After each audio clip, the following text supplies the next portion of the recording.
Kathy and I go to the Oasis Church here. Some of you will know me. Laura and I work for the Portsmouth Mediation Service. Mediation is a way of resolving conflict using something called NVC, non-violent communication.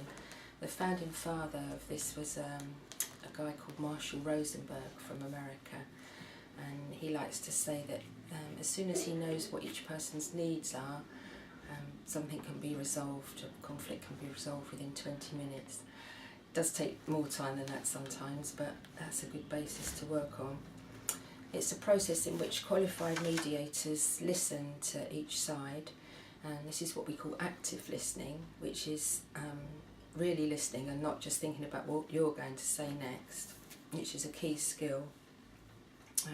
We find out the nature of people's concerns and wishes and enable them to find ways forward to resolve their problems.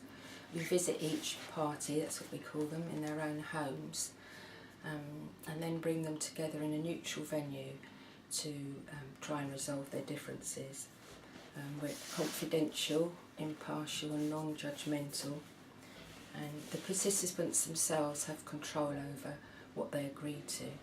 The way it usually works is that each party will have 5 or 10 minutes of uninterrupted time to state their case. That means that the complainant will usually start and the other neighbour has to sit there and wait till they've finished for 5 or 10 minutes. Mustn't interrupt, stand up, swear, shout, so on. And then the other person, the person that they're complaining about, gets their turn to speak. And the same. There's sometimes then quite a frank exchange of views, and then hopefully they reach an agreement which we write down for them. We don't just leave it there. After about 6 weeks, the mediators will get back to the people and ask how it's going. Why did I choose to do mediation? Well, I don't really enjoy sitting behind a desk all day and working on a computer. There is some of that because we have to do some report writing and phoning, but it's about getting out there in the community and trying to help people resolve their differences. Before I started this job, Kathy Shutter, that was in the church, prayed with me and gave me that verse from Matthew, which is really appropriate. Blessed are the peacemakers, for they should be called children of God. I don't probably live up to that all the time, but it's a good thing to go to follow. In the Message Bible, I really like it. It says, you're blessed when you can show people how to cooperate instead of competing or fighting. That's when you discover who you really are and your place in God's family.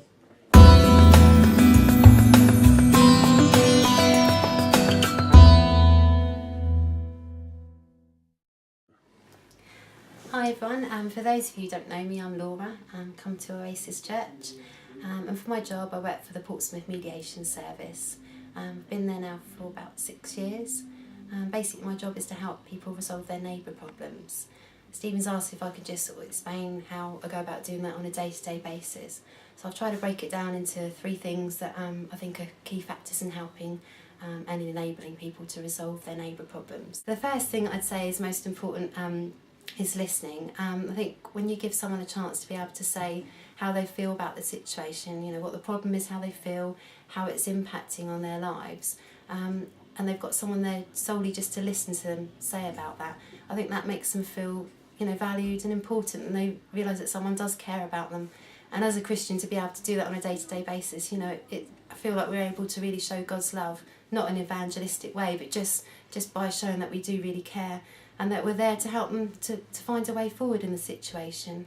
And once someone's had a chance to be listened to, I think when they start saying it out loud what the problem is, you start to realise what are the key problems, because sometimes when you say things out loud you start thinking, oh that's ridiculous what I've just said. You realise actually those issues aren't really important, you're just being irritated by those at the moment because of another problem, and I think helps them to focus on what the key issues are. So that's the first step. The second thing I'd say is really important is helping people to look to the future. Sometimes they can get so stuck in the situation and it's just so negative and they're just going round and round in circles. So what we try and do is to ask them questions like, how would you like to get this situation resolved? And we look at whether that's going to be realistic or not. And we also get them to think about how their neighbour's feeling and how their neighbour might want to resolve it. And when we start doing that, I think it's starting to give them a bit more of a balanced picture of the situation, because it's easy to see things from your own point of view and be selfish and think about how you want things to be. But if you actually are starting to think about how someone else feels, it can be a bit alien at first, but if you're able to do that, it helps you to start thinking of ideas and solutions which are actually going to benefit both people. And then they're likely to be able to come to an agreement that's going to be something that they're both happy with and that they're going to both keep to. So that's the second thing. So listening, looking forward to the future, trying to bring hope into the situation and positivity. And then the last thing is really empowerment. What we try and do is help them to realise what the different options are, what they can do, and then try and help them to decide which one they're going to go for and give them that confidence to be able to go with it, and support them through that as well. So 3 things: listening, looking forward to the future, hope, and empowerment. I think if you can try and get people to do all of those things, they're able to find a way forward in the situation.